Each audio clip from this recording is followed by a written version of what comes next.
Imagine, if you will, the city of Houston. It's a pretty big place that's 60 miles across, or 100 kilometers for those outside of America.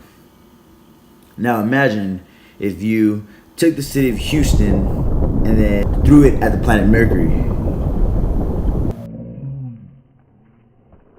That's exactly what happened, and quite recently. 4 billion years ago, actually, when a sizable asteroid hit the planet. This made one of the newest landmarks in our solar system. As you can see here, our two lovely scientists saw this crater and decided to name it Hot. Because hell was already taken. Unfortunately, it turned out, yet again, that name was used by somebody else. By Albania, in fact. Eventually, the scientists used all their combined brain power to come up with a new name for this discovery, and they decided to name it Caloris Basin, or Hot in Greek. Hi friends, do you know Mercury is 36 million miles from the Sun? Bye friends! If you couldn't tell, Mercury is really quite close to the Sun. To make the name all the more fitting, the Caloris Basin is in the subsolar portion of Mercury. Meaning when it's close to the Sun, it can reach up to 700 Kelvin.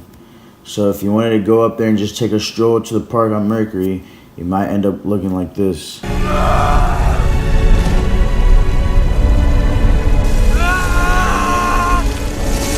Right. Scientists wanting to avoid that outcome sent the satellite Mariner 10 to take pictures of Mercury. Better to let a machine take the hit than actually risk one of the 9 billion people on Earth. Not like we're facing overpopulation or anything. So it was unclear whether or not scientists actually planned M10's photo shoot to take place when half of the basin was actually not in direct sunlight, but that's what ended up happening.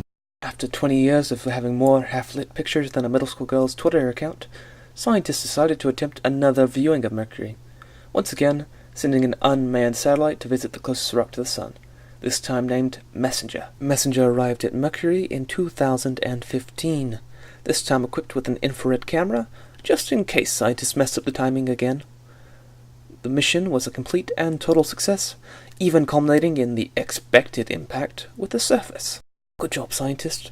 What possibly could have been the inspiration for such a marvelous flash of brilliance? Oh, well, moving on.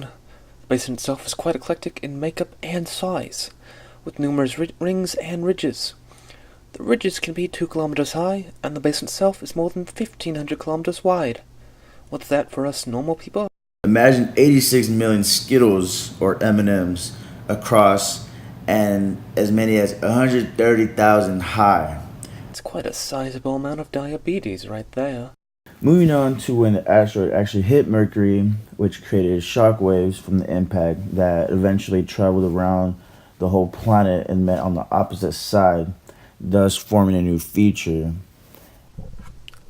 As always, when scientists observed this new feature, they rushed to name it.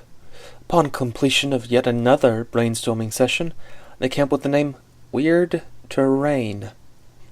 So congratulations to them on not having to steal another word from the Greek dictionary. After a quick search through their local almanac confirmed that there were no places yet bearing this title, and that they wouldn't even have to use the English to Greek dictionary again, they celebrated and declared the area so named. First try.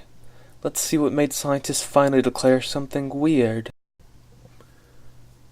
Yeah, that is just unfortunate exposure right there.